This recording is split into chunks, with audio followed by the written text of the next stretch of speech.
تیرے علم میں جو چیز میرے لیے خیر ہے وہ فیصلہ فرما دے، چاہے مجھے اچھی لگے یا بری لگے، لیکن تیرے علم میں۔ اللہم انی استخیرک بعلمک واستقدرک بقدرتک واسألک من فضلک العظیم، میں تو تیری قدرت سے قدرت چاہتا ہوں، تیرے علم سے خیر چاہتا ہوں، مجھے کیا پتا کس شے میں خیر ہے کس میں شر ہے، تو جانتا ہے۔ لیکن انسان کیا ہے، وہ تو اپنی عقل کو آگے رکھتا ہے، اے اللہ یوں کر دے، ایسا ہو جانا چاہیے، حالانکہ اس کو نہیں معلوم کہ بے وقوف جو شے مانگ رہا ہے وہ اس کے لیے خیر نہیں ہے، شر ہے۔ وَيَدْعُو الْإِنسَانُ بِالشَّرِّ دُعَاءَهُ بِالْخَيْرِ، اور انسان مانگ بیٹھتا ہے اپنے لیے شر، جبکہ وہ مانگ رہا ہوتا ہے اپنے تئیں، اپنے خیال میں، اپنے ذوق میں خیر۔ وَكَانَ الْإِنسَانُ عَجُولًا، اور انسان بہت جلد باز ہے، اس جلد بازی کی وجہ سے، شارٹ سائٹڈنس کی وجہ سے وہ شر کو خیر، خیر کو شر سمجھ بیٹھتا ہے۔ وَجَعَلْنَا اللَّيْلَ وَالنَّهَارَ آیَتَيْنِ، اور ہم نے رات اور دن کو دو نشانیاں بنا دیا ہے۔ فَمَحَوْنَا آیَةَ اللَّيْلِ، تو ہم نے رات والی نشانی کو تو تاریک بنا دیا، اسے مٹا دیا، محو کر دیا۔ وَجَعَلْنَا آیَةَ النَّهَارِ مُبْصِرَةً، اور دن والی نشانی کو ہم نے سجھانے والی بنا دیا، روشن کر دیا۔ لِتَبْتَغُوا فَضْلًا مِّن رَبِّكُمْ، تاکہ اس روشنی کے اندر تم اپنے رب کا فضل تلاش کرو، تمہاری جو معاشی جد و جہد ہے اس کے لیے بھاگ دوڑ کر سکو۔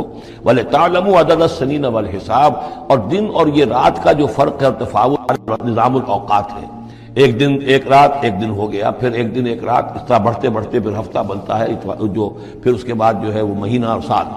وَكُلَّ شَيْءٍ فَصَّلْنَاهُ تَفْصِيلًا، اور ہم نے ہر چیز کو پوری طرح کھول کھول کر بیان کر دیا ہے۔ وَكُلَّ إِنسَانٍ أَلْزَمْنَاهُ طَائِرَهُ فِي عُنُقِهِ، اور ہر انسان کے ہم نے چپکا دیا ہے اس کی قسمت یا اس کی نحوست یا اس کی خوشبختی یا اس کی جو بھی ہے بدقسمتی، یہ سب چیزیں انسان کی اپنی گردن میں ہم نے کہیں چپکا دی ہیں۔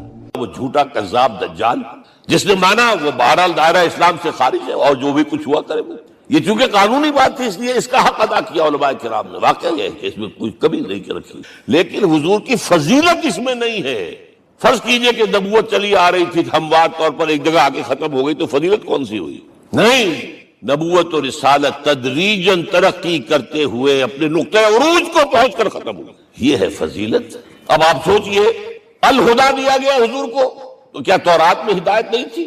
سورہ اعراف کی آیت ہے، سورہ مائدہ کی، انا انزلنا التوراۃ فیہا ھدی ونور، ہم نے نازل کی تھی تورات، اس میں ہدایت بھی تھی، نور بھی تھا، ہم مانتے ہیں اللہ کی کتاب تھی۔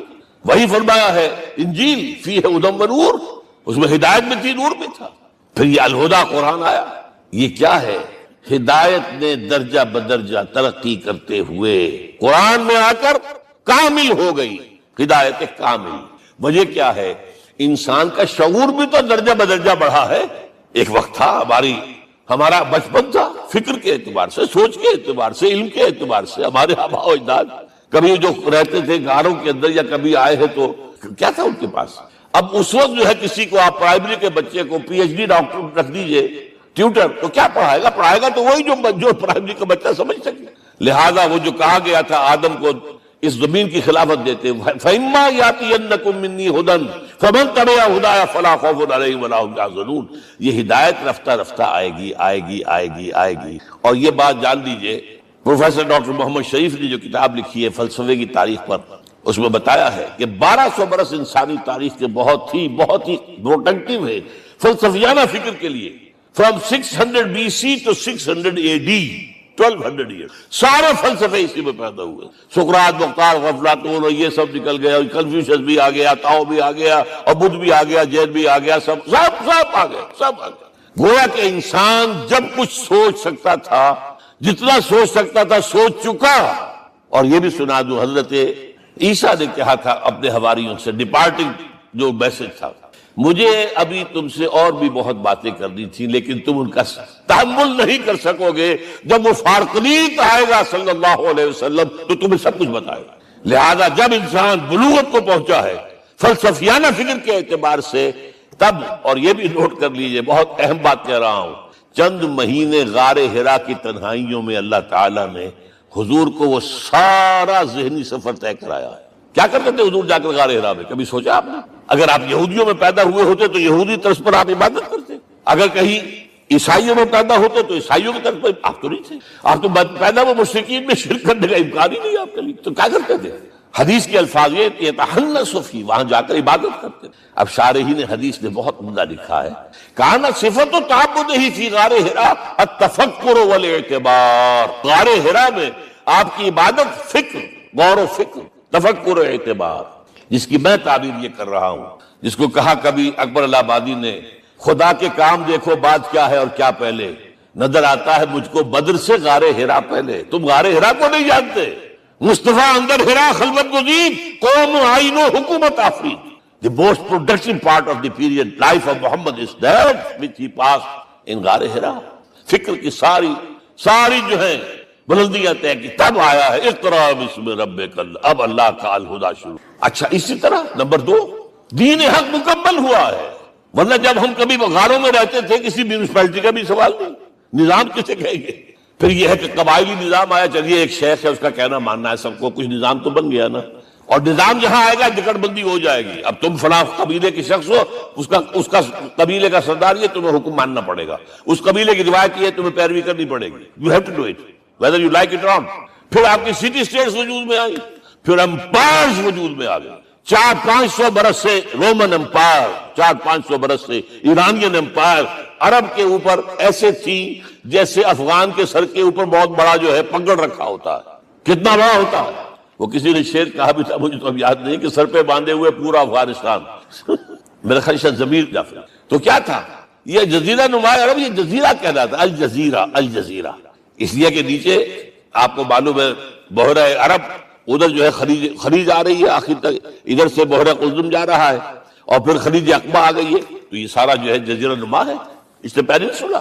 لیکن عرب اوپر 2 اور ہیں، عراق عرب، شام عرب. عراق عرب پر قبضہ ایران کا، شام عرب پر رومیوں کا. اور جب یہ سلطنتیں بن گئیں تو گویا کہ انسان شکنجے میں آ گیا.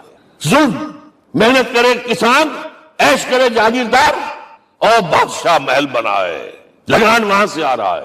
از جفائے دے خدایاں کشتے دہقانہ خراب. کرگے پر بیٹھا ہوا کوئی کھدر بن رہا ہے، ٹیکس دو. بادشاہ محل بھی بنائے گا، یاشیاں بھی کرے گا، سارا نسوانی حسن جو ہے کوہ قاف کا لے آئے گا اپنے ہاں، اور پھر فوج بھی رکھے گا. ذرا تم نے گردن اٹھائی تو تمہاری سرکوبی کرنے کے لیے فوج تیار ہے. یہ جب جکڑ بند آئی ہے انسان پر، تب محمد کو بھیجا گیا ہے. دلی بیٹ، اسے آزاد کرانے والا دین حق دیا گیا. یہ دین حق قرآن مجید میں اسی لیے کہا گیا، یہ میں کہہ رہا ہوں تکمیل رسالت النبوت. الیوم اکملت لکم دینکم واتممت علیکم نعمتی ورضیت لکم الاسلام دینا. آج میں نے تمہارے لیے تمہارے دین کو کامل کر دیا ہے. یہ مکمل نظام زندگی ہم نے دیا ہے، پہلے تھا ہی نہیں. لہذا کسی اور نبی سے یہ نہیں کہا گیا کہ اس کو غالب کرو. میں نے آپ کو بتا دیا کہیں نہیں ہے. نہ نوح، نہ ہود، نہ صالح، نہ ابراہیم، نہ موسیٰ، نہ عیسیٰ، کوئی بھی نہیں. اور حضور سے کہا گیا یہ دین اب غالب کرو. اگر صرف تم کتاب میں لکھ کر دے جاؤ اور اس کے مثال پیش نہ کر سکو، دنیا کہے گی بہت اچھی شاعری ہے. آج بھی آپ کو معلوم ہے دی ریپبلک کتاب زندہ ہے، لیکن آج تک ایک دن کے لیے بھی وہ نظام کہیں قائم ہوا ہے. ہم یہی کہیں گے کہ ٹھیک ہے یہ جو ہے ایک خواب ہے، اللہ اللہ سر، اس کے سوا کیا یوٹوپیا ہے. اس نظام کو قائم کر کے دکھاؤ. اب آپ اس کو اینالائز کر لیجئے، اچھی طرح سمجھ لیجئے. It was the revolutionary role which was assigned to محمد صلی اللہ علیہ وسلم. نظام کو بدلنا، اسی کا نام تو انقلاب ہے. انقلاب کسے کہتے ہیں؟ دنیا میں 2 نظام ایک جگہ نہیں ہو سکتے. مذہب 100 بھی ہو سکتے ایک جگہ. مذہب لمیٹڈ ہے، آپ کی ذاتی زندگی، آپ کے کچھ عقائد ہیں، کچھ عبادات ہیں، کچھ رسومات ہیں، کچھ سوشل رائٹس ہیں، یہ ہے بس. تو یہ تو 100 بھی they can coexist. امریکہ میں کتنے ہیں؟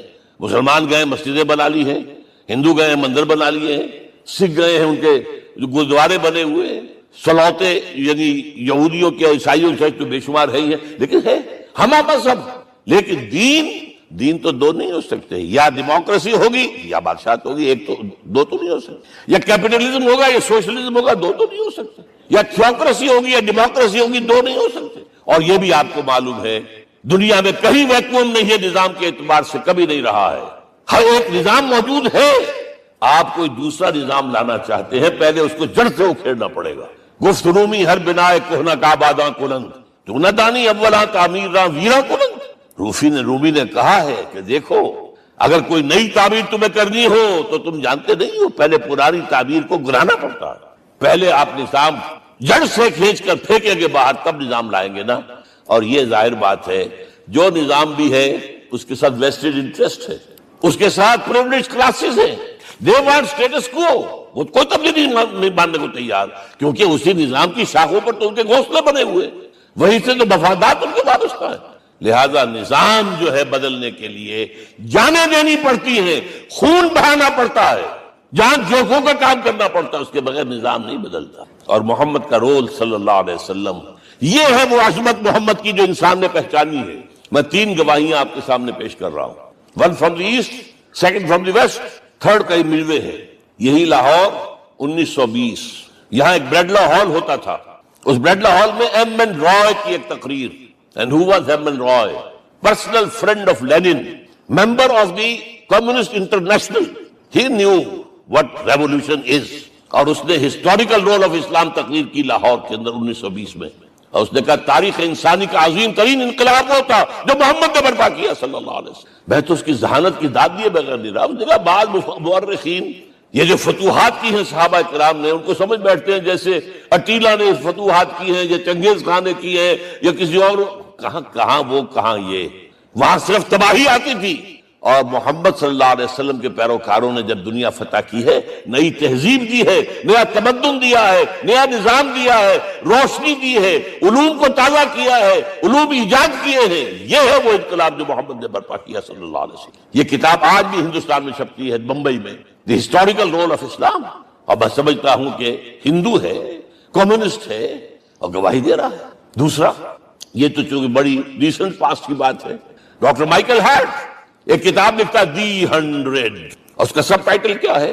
اے selection and gradation of the 100 most influential personalities of the human race, human history. پوری انسانی نسل میں سے ان لوگوں کو چن لو جنہوں نے اس کی تاریخ کے دھارے کے رخ کو موڑا ہو، ادھر جا رہا تھا ادھر کر دیا، ادھر جا رہا تھا ادھر کر دیا۔ جن لوگوں نے بھی تاریخ کا دھارا موڑا، پہلے سلیکٹ کر لو، سلیکشن، 100 آدمی کا ہم آ گئے، اب گریڈیشن، ان میں سب سے زیادہ کس نے کیا، اور ٹاپ پر لایا محمد کو صلی اللہ علیہ وسلم۔ یہ کتاب تو اویلیبل ہے، پڑھیے۔ اور چونکہ عیسائی ہے اور حضرت عیسیٰ کو نمبر 3 پر لے گیا، غور کیجئے، نمبر 2 پر لایا نیوٹن کو، بابا طبیعت، اور پھر کہتا ہے naturally I owe an explanation, میں عیسائی ہوتے ہوئے I am placing Muhammad at top. How? This is because, یہ لفظ یاد کیجئے، this is because he is the only person supremely successful in both the religious and secular fields۔ ذہانت، وہ زندگی جو آج تقسیم کر دی گئی ہے، یہ مذہبی زندگی ہے، یہ سیکولر ہے، یہ ریاست ہے، قانون ہے، یہ ہے، وہ اس کو الگ رکھو بھائی، مذہب کو الگ رکھو۔ وہ کہتے ہیں کہ یا تو مجھے ملتا ہے کہ وہ آدمی جو ادھر اونچا ہے تو دوسری طرف نیچا ہے، کچھ بھی نہیں، ادھر اونچا ہے تو ادھر کچھ نہیں۔ روحانیت میں، دین میں، اخلاق میں عیسیٰ سے اوپر کون جائے گا؟ لیکن حکومت میں، ریاست میں کوئی قدم ہی نہیں رکھا، زیرو۔ مذہب کتنا بڑا پیدا کر دیا گوتم بدھ نے، لیکن ریاست، حکومت زیرو۔ اور بڑے سے بڑے جو ہے شہنشاہ اور بڑے سے بڑے کانکرس، کوئی چلا آیا ہے، آپ سوچئے جو گریک آ رہا ہے، جو سکندر اعظم کہاں سے چل کر مقدونیہ سے کہاں پہنچ گیا؟ بیاس تک۔ اٹیلا کہاں سے پہنچ گیا؟ مشرق سے مغرب تک۔ لیکن مذہب و اخلاق کے اندر زیرو نہیں بلکہ مائنس ویلیو لانی پڑے گی۔ ایک ہی انسان ہے، آپ کم سے کم give credit to his honesty۔ ایک ہی انسان، دو ہے ہی نہیں۔ He is the only person supremely successful in both the religious and the secular fields۔ اب آئیے تیسری میں گواہی دے رہا ہوں ایک ایسے شخص کی جو ویسے شاتم رسول ہے، گالیاں دی ہیں اس نے، بدترین گالیاں دی ہیں، رقیق حملے کی، جیسے رشدی نے کیے ہیں، ایسے تسلیمہ نسرین نے کیے ہیں، سب اس طرح کے کیے ہیں۔ وہ ایچ جی ویلز ہے، فکشن سٹوری رائٹر، ہسٹورین بھی ہے، 2 کتابیں ہیں اس کی تاریخ پر، تاریخ انسانی عالم، short history of the world and concise history of the world. جو رقیق حملے کیے ہیں میں اس کا ذکر نہیں، ذکر اس لیے کر دیا کہ معلوم ہے وہ دشمن ہے، دوست نہیں ہے۔ اگر کسی کا دوست ہوگا تو تعریف کرے گا، وہ دشمن ہے، میں اسٹیبلش کرنا چاہتا ہوں، his enemy۔ اور عربی زبان کا ایک مقولہ یہ ہے کہ الفضل ما شہدت بہ الاعداء، فضیلت تو وہ ہوتی ہے جس کی ایک گواہی دشمن دے۔ جب وہ آیا ہے concise history of the world میں، چیپٹر آخری حضور کا، جو حضور کے چیپٹر میں جو آخری بات خطبہ حجۃ الوداع کو کوٹ کیا ہے، لا فضل لعربی علی عجمی ولا لعجمی علی عربی ولا لأحمر علی اسود ولا لأسود علی احمر الا بالتقوی۔ کسی عرب کو کسی عجمی پر کوئی فضیلت نہیں، کسی عجمی کو کسی عرب پر کوئی فضیلت نہیں، کسی گولے کو کسی کارے پر کوئی فضیلت نہیں اور کسی کالے کو کسی گورے پر کوئی فضیلت نہیں، ہاں تقویٰ کے ساتھ۔ اب ذرا میرا ایک ایک لفظ نوٹ کیجئے، کیا لکھتا ہے اس پر؟ Although the sermons of human freedom, fraternity and equality were said before also, and we find a lot of these sermons in Jesus of Nazareth، مسیح ناصری حضرت عیسیٰ علیہ السلام کے ہاں بھی واعظ تو ہمیں بہت ملتے ہیں، but it must be accepted that it was Muhammad صلی اللہ علیہ وسلم who for the first time in history established a society based on these principles۔ انسانی حریت، اخوت، مساوات، اس کے واعظ کہنے تو بہت آسان ہے، تقریریں کرنی تو بہت آسان ہے، لیکن ان ویلیوز کو باقاعدہ اسٹیبلش کرنا ایک سوسائٹی میں ماننا پڑتا ہے، یہ اسے دینا پڑا ہے کریڈٹ جو بھی ہے۔ لیکن ایک بات نوٹ کر لیں، مبادہ کہیں آپ میرے بارے میں سوء ظن ہو جائے، تازہ ایڈیشن جو اب اویلیبل ہے اس میں سے یہ نکال دیے گئے ہیں، آج کے جو ان کے ایڈیٹرز ہیں ان کے حلق سے نیچے نہیں اتر رہے، اتنی بڑی حقیقت۔ آپ پنجاب لائبریری یا پبلک لائبریری سے جا کے پرانا ایڈیشن لیجئے، concise history of the world کے اندر آپ کو یہ الفاظ مل جائے گا۔ Although the sermons of human fraternity, freedom and equality were said before also, and we have a lot of these sermons in Jesus of Nazareth, but it must be accepted that it was Muhammad sallallahu alaihi wasallam who for the first time in history established a society based on these۔ اب یہ جو mission میں نے آپ کے سامنے رکھا، ایک بنیادی مشن، قرآن کی تبلیغ کرو، تبلیغ کرو، تبلیغ کرو، تبلیغ کرو، یا ایھا رسول بلغ ما انزل الیک من ربک وان لم تفعل فما بلغت رسالتہ۔ نمبر دو، جو دین حق دیا اسے غالب کرو، قائم کرو، نافذ کرو، اس کی مثال پیش کرو دنیا کی۔ ان دونوں میں مدد درکار تھی محمد الرسول اللہ، جیسے حضرت مسیح نے کہا تھا وَإِذْ قَالَ عِيسَىٰ ابْنُ مَرْيَمَ لِلْحَوَارِيِّينَ مَنْ أَنصَارِي إِلَى اللَّهِ، کون ہے میرا مددگار اللہ کی راہ میں؟ جیسے کہ اللہ فرماتے سورہ حدید میں، بڑی پیاری آیت ہے، بڑی ریولوشنری آیت ہے، بلکہ میں لفظ استعمال، بڑی ننگی انقلابی آیت ہے قرآن مجید، اتنا صاف اللہ تعالیٰ ہی سچ بول سکتا ہے، کوئی اور تو ضرور کہیں نہ کہ اس کے اوپر کوئی کپڑا ڈال کے بات کرے گا۔ آیت نمبر 25 آف سورۃ الحدید، لَقَدْ أَرْسَلْنَا رُسُلَنَا بِالْبَيِّنَاتِ، ہم نے اپنے رسولوں کو بھیجا واضح نشانیوں کے ساتھ، معجزات کے ساتھ۔ وَأَنزَلْنَا مَعَهُمُ الْكِتَابَ وَالْمِيزَانَ، ان کے ساتھ کتاب اتاری، شریعت اتاری، میزان اتاری، نظام اتارا۔ لِيَقُومَ النَّاسُ بِالْقِسْطِ، تاکہ لوگ عدل پر قائم ہوں۔ اس لیے کتاب کیوں بھیجی، رسول کیوں بھیجے، نبی کیوں بھیجے، وحی کیوں بھیجی؟ تاکہ لوگ عدل پر قائم ہوں۔ یہ اس سے بڑی آیت کوئی ہوگی؟ عدل اجتماعی، سوشل جسٹس۔ اب اگلا ٹکڑا پڑھیے، وَأَنزَلْنَا الْحَدِيدَ، ہم نے لوہا بھی اتارا ہے، فِيهِ بَأْسٌ شَدِيدٌ، اس سے اسلحہ بنتا ہے، جنگی قوت ہے، وَلِيَعْلَمَ اللَّهُ مَن يَنصُرُهُ وَرُسُلَهُ بِالْغَيْبِ، اور اللہ دیکھ لینا چاہتا ہے کون ہے اس کے وفادار بندے جو لوہے کی طاقت کو ہاتھ میں لے کر اللہ اور اس کے رسول کی مدد کرتے۔ دین اللہ کا، اسے قائم کرنا اللہ کی مدد ہے، اسے قائم کرنا محمد کا فرض ہے، اس کے جد و جہد کرنا محمد کی مدد ہے صلی اللہ علیہ وسلم۔ یہ تھی نصرت، اور یہ نصرت آپ کو معلوم ہے حضور کی زندگی میں صحابہ کرام نے کی ہے کہ نہیں کی؟ جو شخص ایمان لایا فوراً داعی بن گیا، فوراً۔ ابو بکر ایمان لائے، اور 6 جو ہے عشرہ مبشرہ میں سے چوٹی کے صحابہ، وہ ان کی دعوت پر ایمان لائے۔ سعد ابن ابی وقاص، طلحہ، زبیر، عثمان، سعید ابن زید، یہ سب کون ہیں؟ حضرت ابو بکر کی دعوت۔ نوجوان ہیں، مصعب بن عمیر کو گھر سے نکال دیا چچا نے، اور برابر کر کے نکالا ہے کم وقت میں، اس لیے کہ باپ مر گیا تھا، بہت دولت چھوڑ گیا تھا، ماں نے بڑے ناز و نام میں پالا تھا، کہتے ہیں 200 درہم کا جوڑا اس کا بن کر آتا تھا شام سے، جیسے کبھی ہم کہتے تھے کہ پنڈت نہرو کے کپڑے جو ہے پیرس سے سل کر آتے ہیں، اور جہاں سے گزر جاتا تھا مصعب، اتنا اس نے لگایا ہوتا تھا عطر کے، پوری گلی جو ہے وہ خوشبو سے جو ہے بھر جاتی۔ چچا نے بلایا، تم جو یہ گلچھرے کر رہے ہو اپنے باپ کی دولت پر نہ، اور تم اسے کہتے ہو کافر، نکل جاؤ گھر سے۔ کوئی چلنے لگے، he was a ten ager, چلنے لگے۔ وہ سمجھا تھا کہ میرے یہ کہنے سے اس کے تو اس کو تارے نظر آ جائیں گے، یہ فوراً جو ہے توبہ کرے گا، پلٹ آئے گا۔ چلنے لگے تو اسے اور غصہ آیا، یہ کپڑے بھی اسی باپ کے ہیں، اتارو۔ وہی اتارے کپڑے، مادرزاد برہنہ ہو کر ماں کے پاس گئے ہیں۔ ماں نے آنکھوں پر ہاتھ رکھا، مصعب کیا ہوا ہے؟ فرمایا امی میں موحد ہو گیا ہوں، یہ ہے توحید۔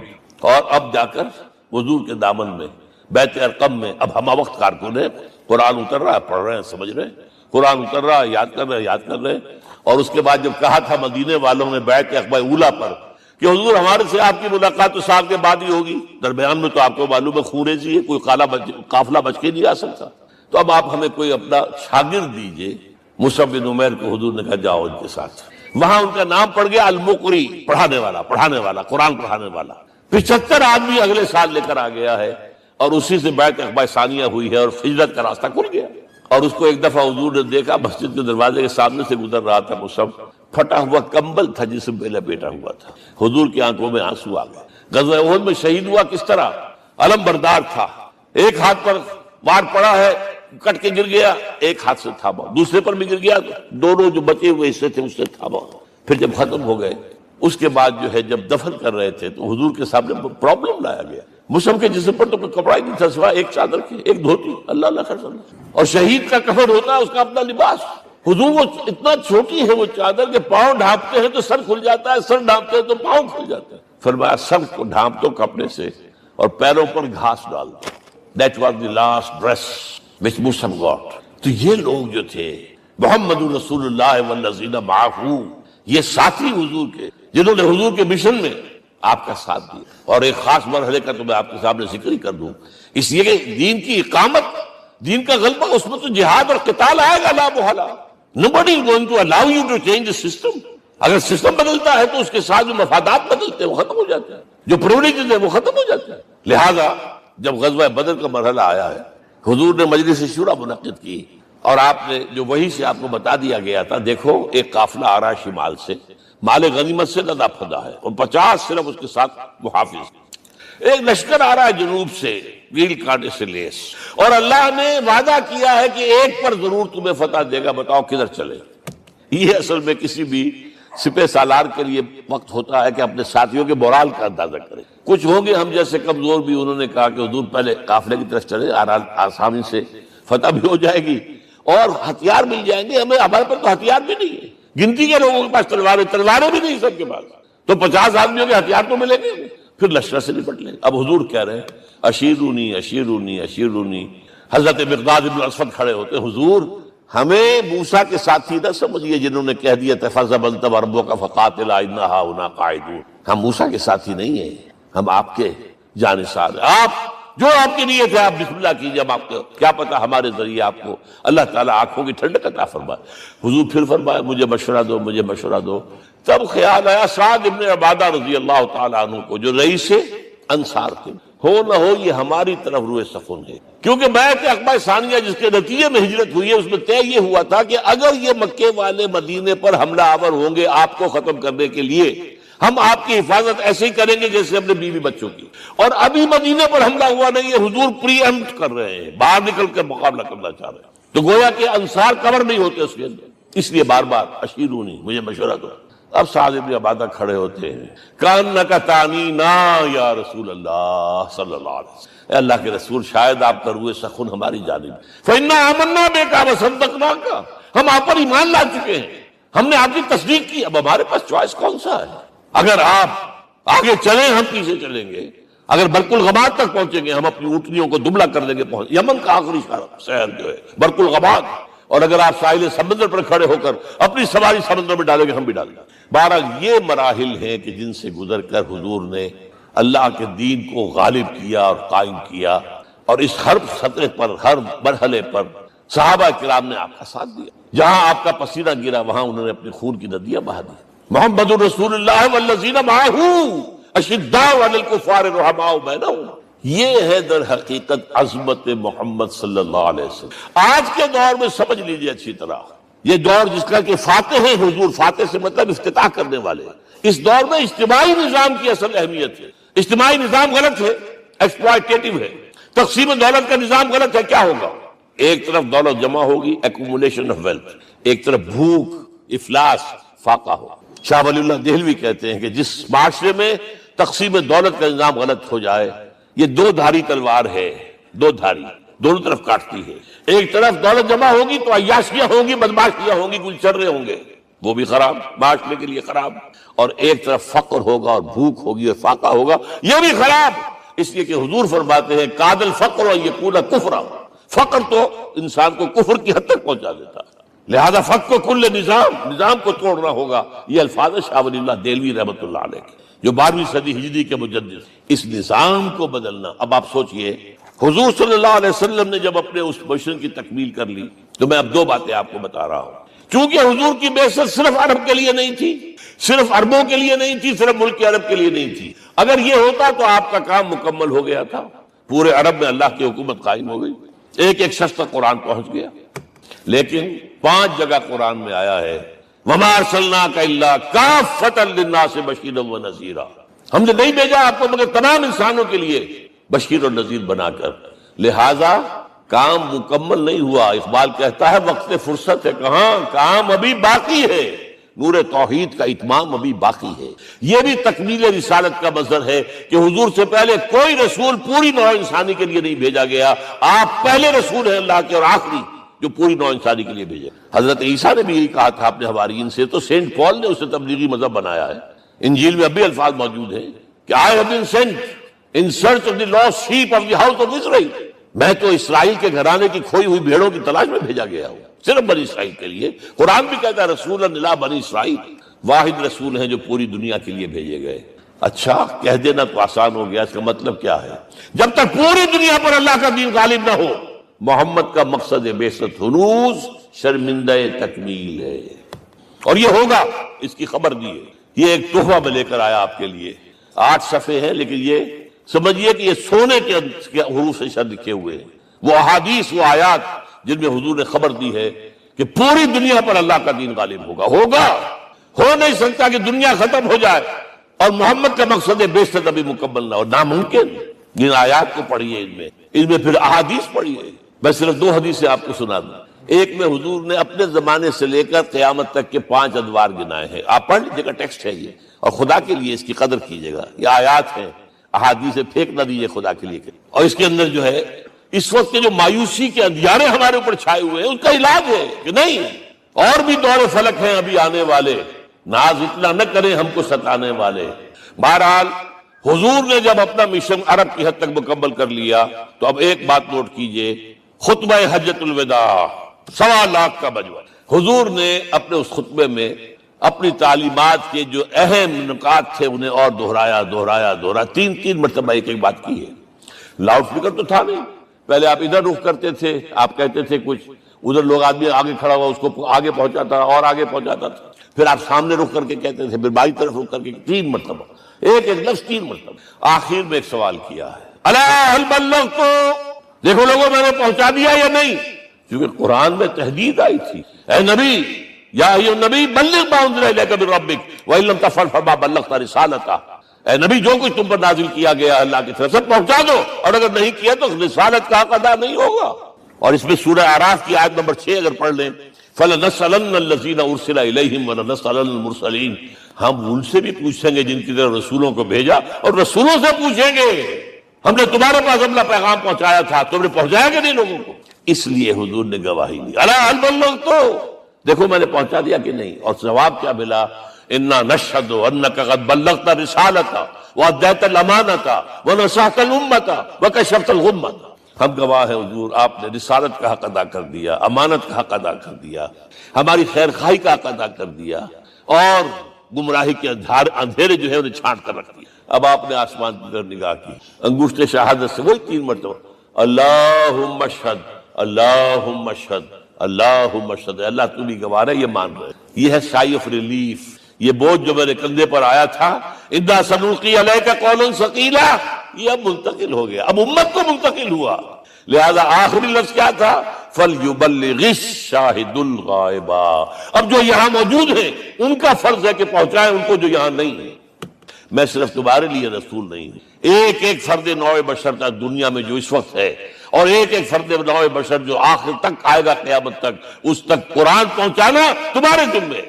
ہم نے نہیں پہنچایا، اسی لیے آج ہم اللہ کے عذاب میں ہیں. آج کیوں ذلیل کے کل تک نتی پسند گستاخی فرشتہ ہماری جناب میں. 1.5 بلین مسلمان، لیکن عزت نام کی کوئی شے ہے؟ G7 G9 G11 G13 G15 کوئی مسلمان بھی ہے ان میں؟ نہ 3 میں، نہ 13 میں، نہ G7 میں، نہ G15 میں، نہ اتنی بڑی تعداد. سیکیورٹی کونسل میں کسی سیٹ کی امید ہے؟ آپ کے وسائل پر ان کا قبضہ ہے، آپ کی ٹیکسیشن کے احکام وہاں سے آ رہے ہیں. ریٹ بڑھاؤ، چینی کے اس کے بڑھاؤ، اور فلاں کے بڑھاؤ، اور بجلی کے بڑھاؤ، اور تیل کے بڑھاؤ. کیا ہو رہا ہے؟ کیوں ذلیل ہے؟ اور نمبر 2، آج دنیا میں خون اگر بہ رہا ہے تو صرف مسلمان کا ہو گیا مانند آب ارضا مسلمان کا لہو. 60 سال سے کشمیر اور فلسطین، پھر درمیان میں صومالیہ، چچنیا، کوسوو، یہ سب بوسنیا، پھر آپ کو معلوم ہے فلپائنز، پھر جو کچھ ہوا افغانستان میں اور جو کچھ ہوا اب ہو رہا ہے جو کچھ ہوا